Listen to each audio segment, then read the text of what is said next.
optical properties of textile fibers. So optical property is actually dealing with the science of light. When light falls on a fiber, it may be partly transmitted, absorbed, or reflected. Okay, these are the common phenomena of light. As you know, you have already studied in your school level courses.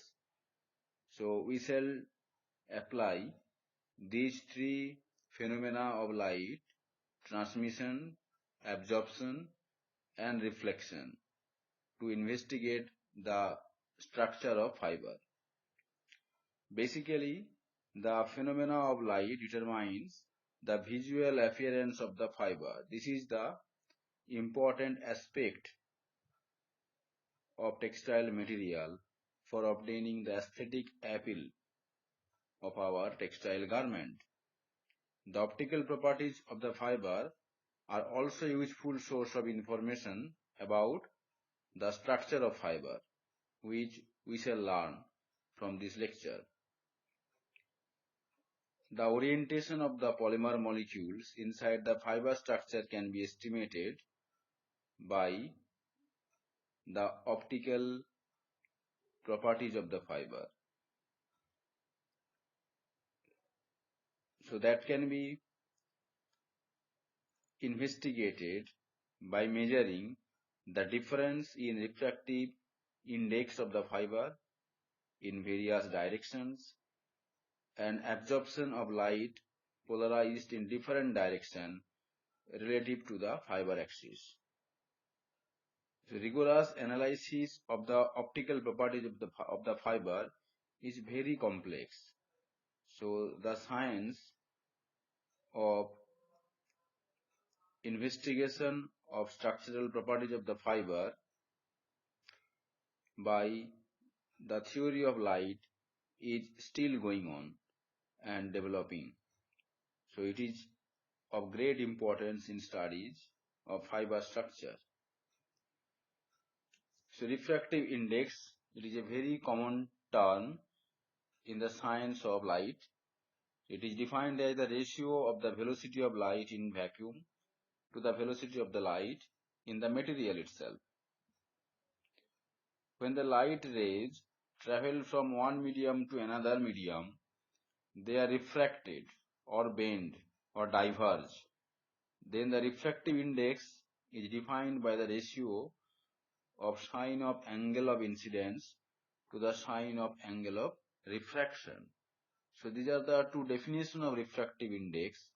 Though the meaning is different, they will give you the same value. So these definitions already we learned from our school level courses. So now we shall apply this knowledge of refractive index for understanding the structure of fiber. So based on the first definition of the velocity of the light, we can understand that the lower the velocity of the light waves means the light waves are retarded during passing through the medium.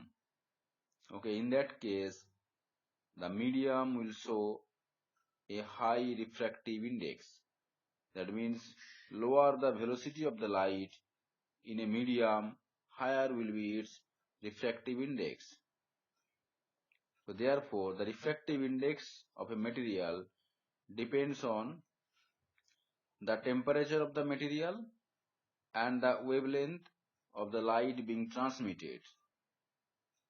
And the third factor, which is important, that is the arrangement of molecules inside the medium. Arrangement and density of the molecules which are present inside the medium. The first two factors which are mentioned here in this slide, the temperature of the material and the wavelength of the light being transmitted, these two factors are fundamental factors. Okay, so keeping these two factors constant, we can have the effect of density of molecules on the refractive index of the material. So now in this course, we need to understand how the density and the arrangement of the molecules will affect the refractive index.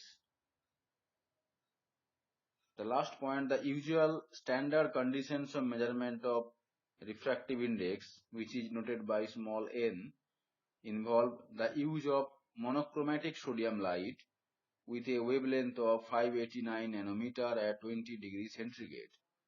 So this is the standard conditions of measurement of refractive index in physics, where we need to use monochromatic source of light. The monochromatic source means the light ray which is having a single wavelength. That is where, for example, mentioned here, in case of sodium light of wavelength 580 nanometer. Okay, as the refractive index depends on temperature of the medium, so temperature we need to fix at 20 degrees centigrade. Okay, so now interaction of light rays with material during its propagation. So here our material is textile material, either textile fiber or film.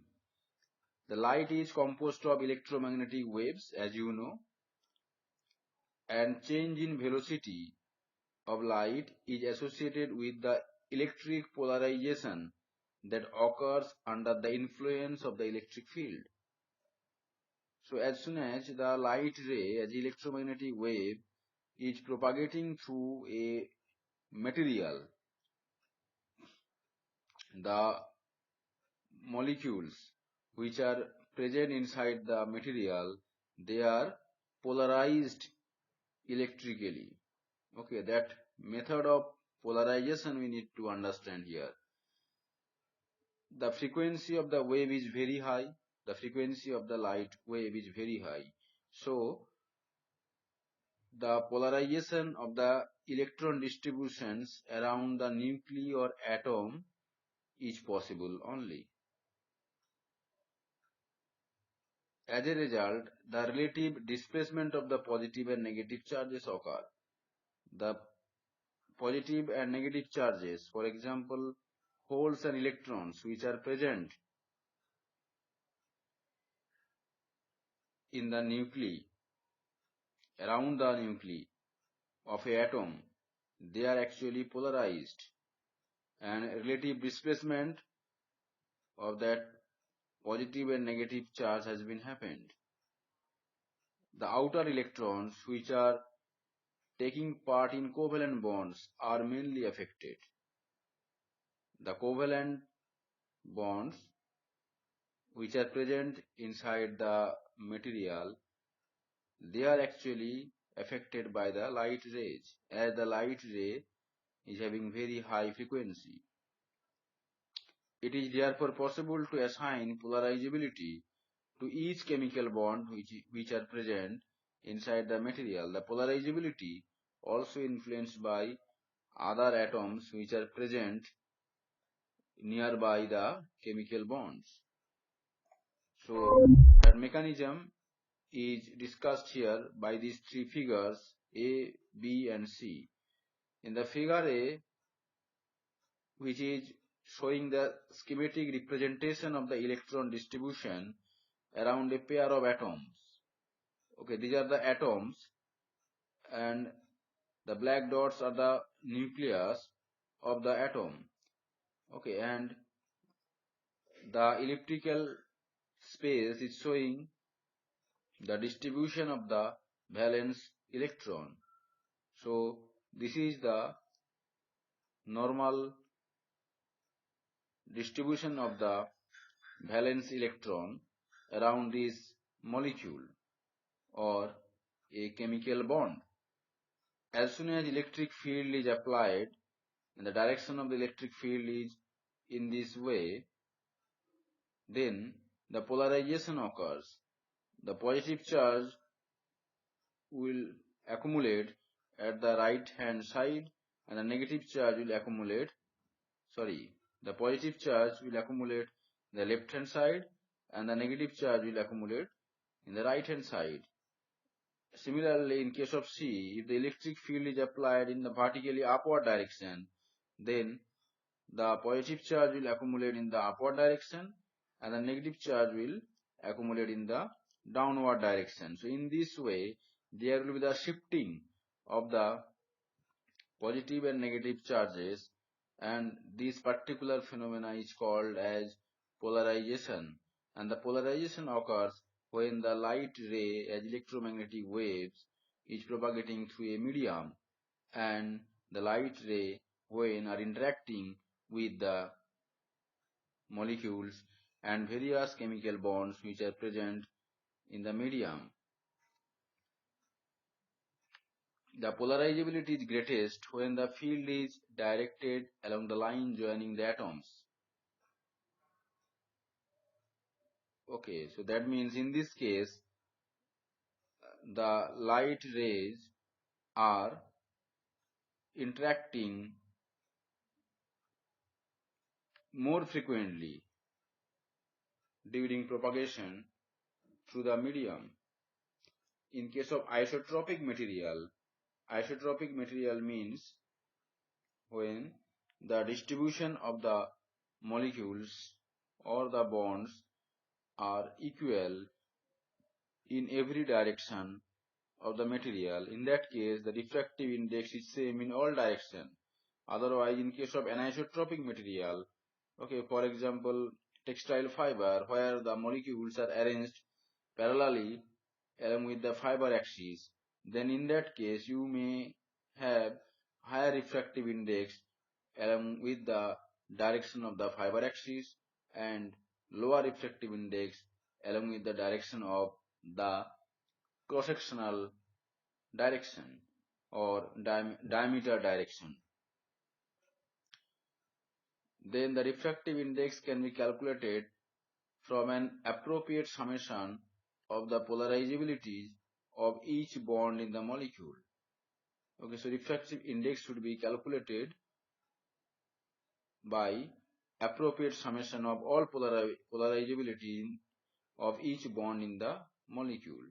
So in anisotropic material such as textile fiber, the molecules are lined up in certain preferred directions and the refractive index will therefore vary with the direction of the electric field that I have already mentioned.